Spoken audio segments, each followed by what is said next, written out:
Estimados amigos, en nuestro enfoque de hoy vamos a hablar sobre un tema por demás en boga en nuestra economía, en la situación actual de nuestra economía, como es la indización o indexación. La indización o indexación no es otra cosa que un proceso de ajustes periódicos de alguno o algunos precios existentes dentro de una economía de acuerdo al desenvolvimiento o la evolución que tiene la inflación dentro de la misma. Así, por ejemplo, se puede hablar de una indización o indexación parcial de un precio específico, como por ejemplo los salarios, según la cual simplemente se decide ir ajustando periódicamente esos salarios de acuerdo al comportamiento inflacionario que se vaya operando dentro de la economía. O puede también hablarse de la indización general dentro de una economía en la cual, que simplemente consiste en que un conjunto de precios fundamentales dentro de esa economía se van ajustando periódicamente de acuerdo al proceso inflacionario existente. Así, por ejemplo, se habla que cuando existe una indización generalizada dentro de una economía, pues una serie de precios como los salarios, los precios del financiamiento, las tasas de interés, los precios de la divisa, o sea, el tipo de cambio, los alquileres, el precio de los valores o de los títulos, todo se va ajustando de acuerdo al proceso inflacionario. Sin embargo, aquí hay que comenzar distinguiendo, digamos, entre lo que es un proceso de indización propiamente dicho y lo que es un proceso de establecimiento de algunos precios por el libre juego de la oferta y la demanda. Así, por ejemplo, si el tipo de interés y el tipo de cambio se establecen libremente en el mercado por el juego de la oferta y la demanda, las variaciones que sufran estos precios o estas variables económicas no pueden identificarse como una indización, ya que si por ejemplo existe una flotación de la moneda con respecto y se establece el tipo de cambio de esa moneda con respecto al resto de las divisas en una forma libre y de acuerdo al comportamiento de la oferta y la demanda dentro del mercado cambiario, en ese caso no se puede ni se debe hablar de una indización del tipo de cambio. Simplemente esa variable, ese tipo de cambio evoluciona en ese mercado de acuerdo a las fuerzas de oferta y demanda que se presentan dentro de la misma. Igualmente, por ejemplo, cuando en una economía se liberan las tasas de interés, es decir, las tasas de interés se establecen libremente por el juego de la oferta y la demanda de crédito o de financiamiento, digámoslo así, pues entonces en ese caso tampoco el comportamiento de esas tasas de interés se puede identificar como el producto de un proceso de indización o indexación de la misma, ya que las variaciones que sufren esas tasas de interés o esas tasas de cambio no obedecen a decisiones preestablecidas de ir ajustando periódicamente ese tipo de cambio o esas variables, esos precios de acuerdo al comportamiento que va teniendo la inflación. Específicamente en el caso de las tasas de interés, nuevamente se dice que las tasas de interés se indizan porque las mismas simplemente tienden a evolucionar en una forma muy paralela y muy similar a la de la inflación. Así, por ejemplo, se dice, bueno, si la tasa de interés que se le paga a los ahorristas, a los depositantes de los bancos, aumenta con la inflación para que así estos ahorristas no se desestimulen a ahorrar, ahí está habiendo un proceso de indización. Sin embargo, esto no es del todo cierto porque existen en general dos tipos de tasas de interés, que son las tasas activas y las tasas pasivas. Las pasivas son precisamente las que se le pagan a los ahorristas y las activas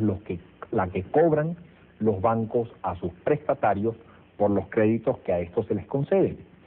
Si esa tasa, digámoslo así, se establece por el libre juego de la oferta y la demanda, es lógico pensar que cuando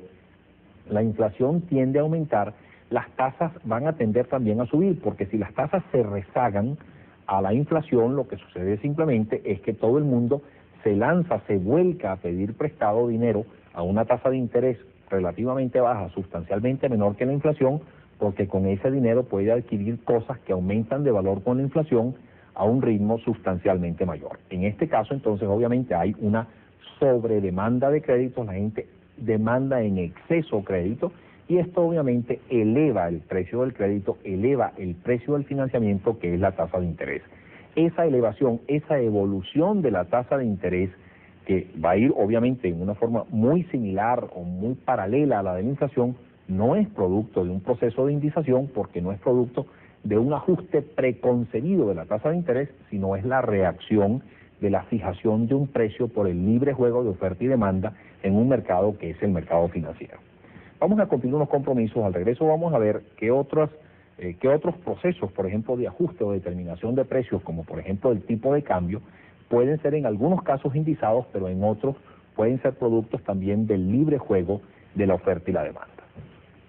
Ya regresamos.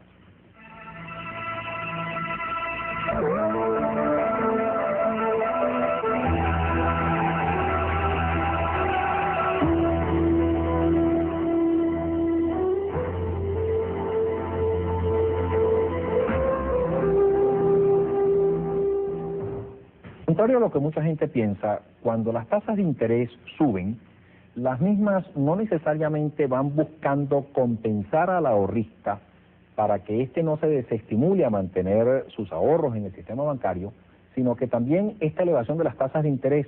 puede ser una medida contra la inflación, para combatir la inflación. De hecho, cuando nosotros vemos, digamos, el comportamiento de las tasas de interés desde el punto de vista de las tasas activas, es decir, del costo del financiamiento, una elevación en las tasas de interés puede ir buscando precisamente el encarecimiento del financiamiento, hacer muy costosa la solicitud o demanda de créditos, y esto lo que va buscando es el desestímulo del público a demandar crédito, a demandar financiamiento, y por lo tanto a limitar la cantidad de dinero en poder del público que pueda ser utilizado para demandar bienes y servicios dentro de una economía. A través de la elevación del costo del financiamiento se busca desestimular la demanda de crédito, y a través de ello se busca limitar la demanda y así combatir la inflación. Fíjense entonces ustedes como en este caso la elevación de las tasas de interés, lejos de ir buscando simplemente ir adaptándose a la inflación, la misma lo que va buscando es precisamente combatir la inflación a través del esquema de elevación de esas tasas de interés a través de el incremento del costo del financiamiento. Igualmente, cuando existe dentro de una economía una liberación del tipo de cambio, una flotación del tipo de cambio, como es el caso de nuestra economía en el momento actual, resulta que la elevación del tipo de cambio, el encarecimiento de la divisa, no necesariamente puede ser producto de una simple decisión de ir adaptando el precio de esa divisa a la inflación interna, sino que puede ser precisamente el resultado de presiones de oferta y demanda, o que de hecho es el resultado de ofertas de presión de oferta y demanda dentro de un mercado, que va buscando, en cierto modo, limitar por la vía natural de esas fuerzas de oferta y mercado, de oferta y demanda, las importaciones que se realizan dentro de una economía. Si ustedes, por ejemplo, tienen una economía donde se comienza a aumentar, a acentuar la inflación, como es el caso de lo que hemos estado viviendo durante los últimos meses en nuestra economía, pues eso entonces lleva a que si el tipo de cambio se quedase congelado, fuese fijo, se quedase rezagado a ese aumento de precios, lo que sucedería sería simplemente que los venezolanos o los miembros de esa sociedad se sentirían cada vez más estimulados a cambiar moneda local por dólares e importar del exterior, simplemente porque la mayor inflación implicaría que los productos locales se encarecen más rápidamente que los productos en el exterior, y por lo tanto resulta relativamente más barato comprar cosas en el exterior a comprar productos nacionales. Eso entonces lleva a una sobredemanda de divisas, a una sobredemanda de dólares, y obviamente el precio de esa divisa tiende a aumentar. En cierto modo es el tipo de cambio que se va adaptando de acuerdo a la situación inflacionaria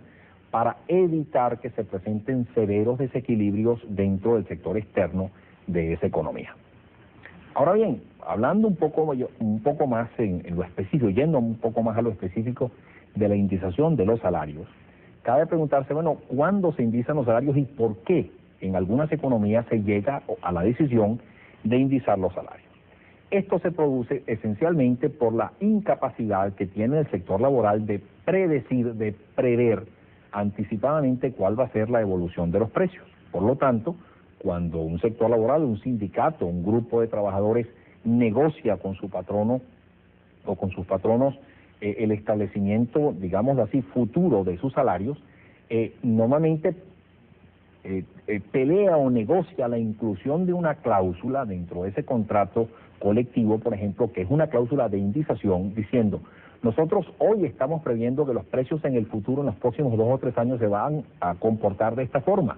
pero si se comportan de una forma distinta, si se acentúa el proceso inflacionario, nosotros queremos asegurarnos que también se van a ajustar nuestros salarios para preservar el poder adquisitivo de nuestros ingresos, y eso es precisamente lo que va buscando esos procesos de indexación.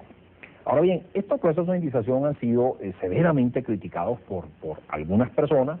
y arduamente defendidos por otros, básicamente por los trabajadores. Y por lo tanto, vale la pena pues explorar un poco, conversar un poco sobre la racionalidad, sobre la justificación o sobre la lógica de estos ajustes de este precio del factor trabajo que se denomina el salario.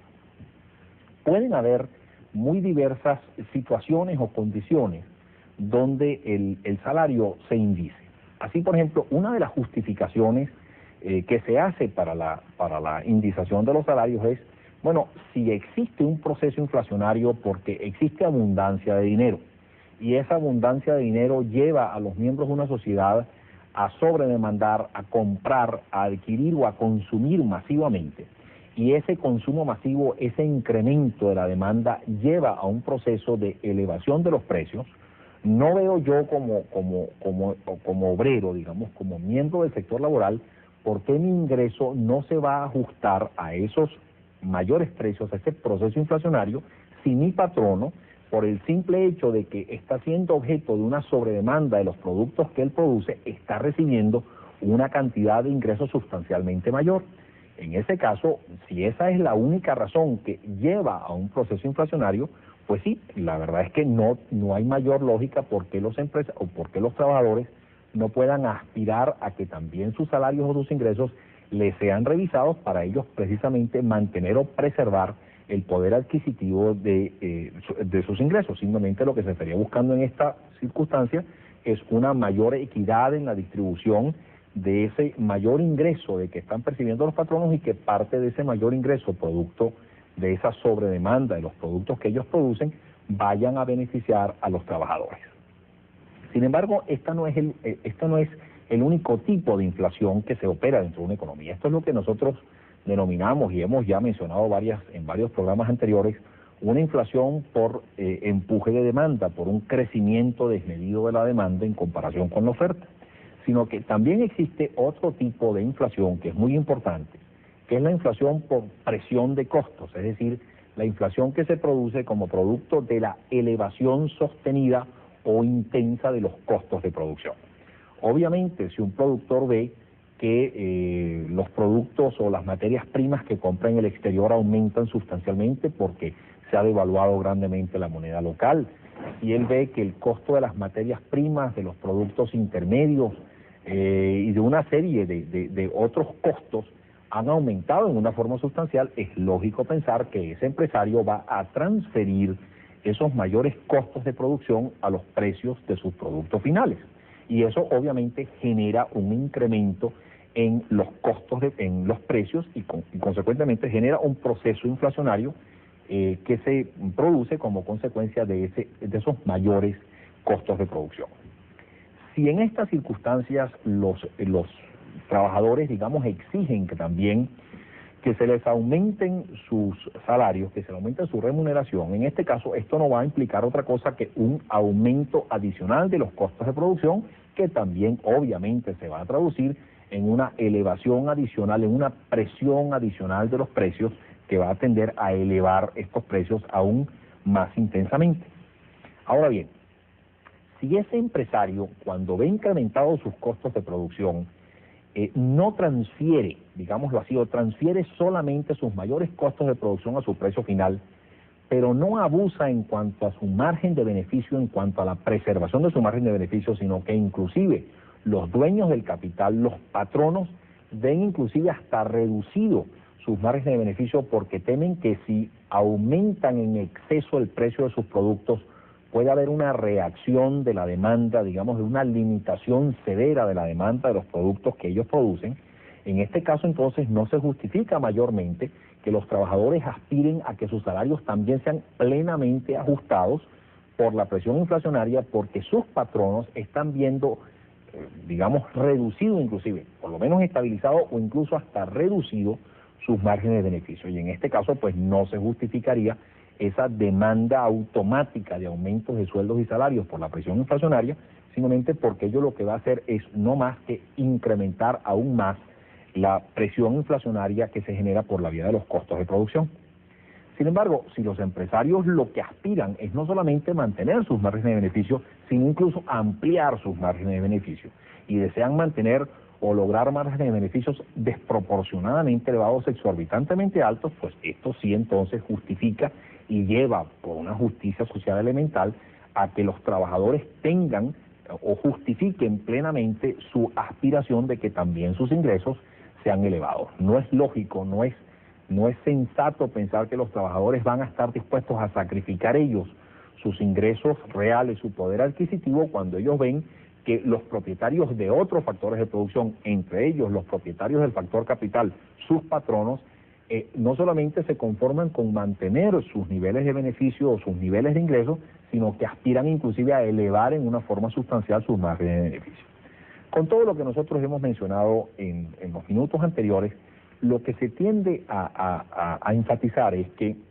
existen circunstancias distintas donde en unas se pudiera justificar o fuera, digamos, relativamente fácil absorber un proceso de indexación de los sueldos y salarios, pero otras circunstancias donde esa indexación de sueldos y salarios sería sustancialmente negativa y perniciosa, porque la misma no implicaría otra cosa que la elevación de la presión inflacionaria. Lo que sí es importante enfatizar es que lo que busca la indexación específicamente de los sueldos y los salarios es la preservación del poder adquisitivo del trabajador y no el combate del problema inflacionario. Y en general no solamente la indexación de los salarios, sino la indexación de cualquiera de estos precios a que anteriormente nos referíamos. En este caso lo que se busca es cómo convivir con la inflación sin preocuparnos mayormente del problema inflacionario, pero no buscamos cómo combatir o cómo liquidar el problema inflacionario. Y aquí hay una diferencia muy importante entre estos dos puntos. Vamos a ir a unos comerciales. Al regreso vamos a ver qué implicaciones tiene esta diferencia de lo que es convivir con la inflación a través de un proceso generalizado de indexaciones de precios o lo que es combatir la inflación. ¿Qué es lo que más conviene dentro de una economía y qué es lo que más le conviene a los propietarios de todos los factores de producción, entre ellos al factor de producción trabajo, dentro de esa economía? Ya regresamos.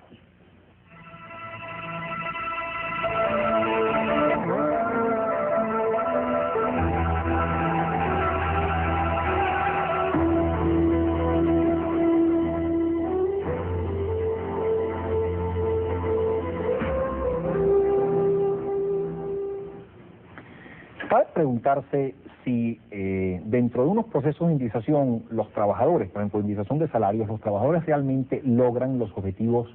que buscan a través de esta indexación de sus ingresos.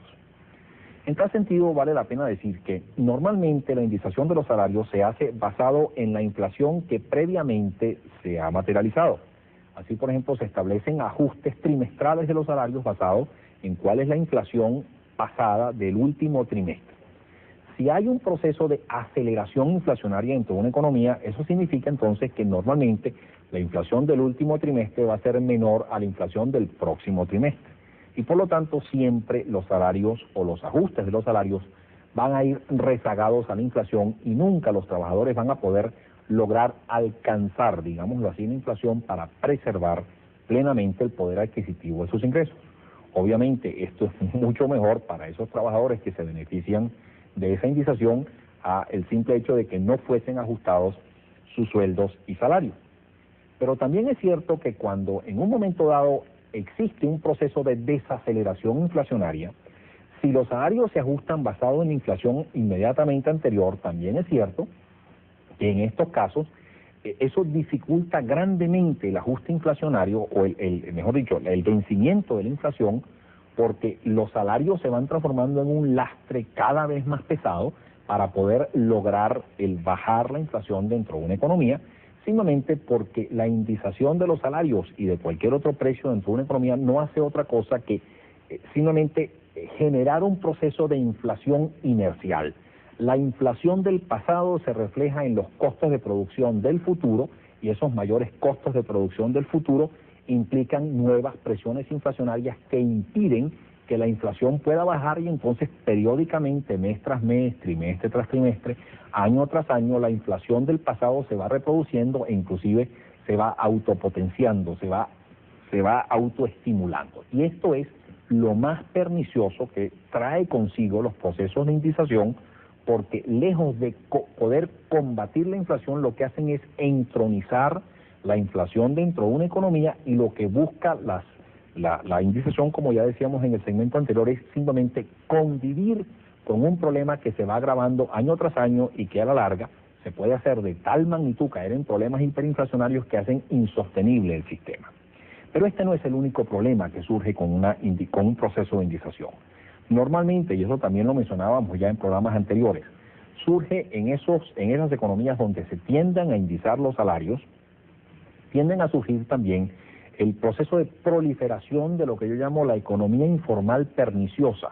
que es simplemente ese pequeño empresario que no está en capacidad de poder dar respuesta o poder, digamos, honrar ese compromiso que le imponen de ir ajustando el sueldo y los salarios de sus trabajadores, y simplemente reúne a sus trabajadores y le dice: no puedo cumplir con este proceso de aumento o ajuste periódico de sus remuneraciones, y por lo tanto aquí hay dos opciones: o se van, o simplemente ustedes aceptan que sus remuneraciones no sean indizadas o sean indizadas tan solo en una forma parcial.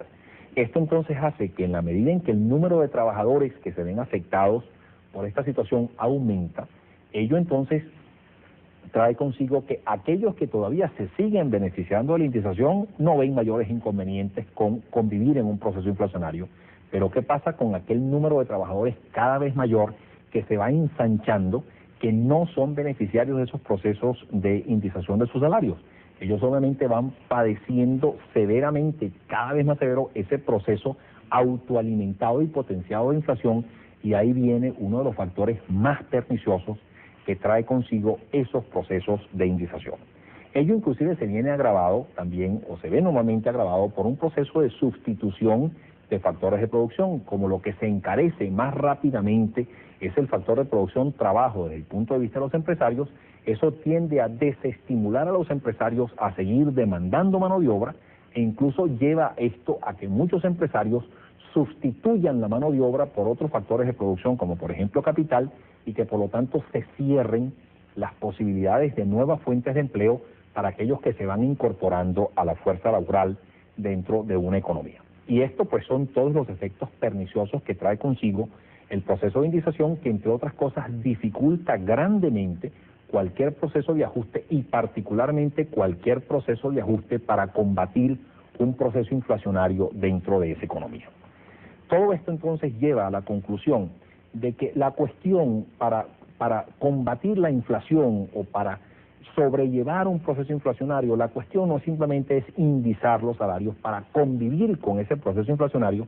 porque a la larga lo que se va a hacer, o lo que se está condenando a esa inflación, es a ir acrecentándose cada vez más, a que aquello se vaya evolucionando como una bola de nieve hasta que se haga prácticamente insostenible, inmanejable la inflación, y que por lo tanto a la larga afecte a todos los miembros de una sociedad, y particularmente a la clase trabajadora, que a través del proceso de indización quiso proteger sus intereses o su ingreso real por estos mecanismos de indización.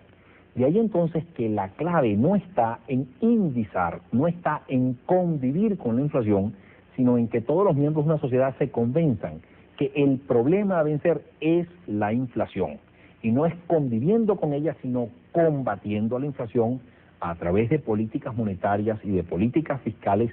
prudentes,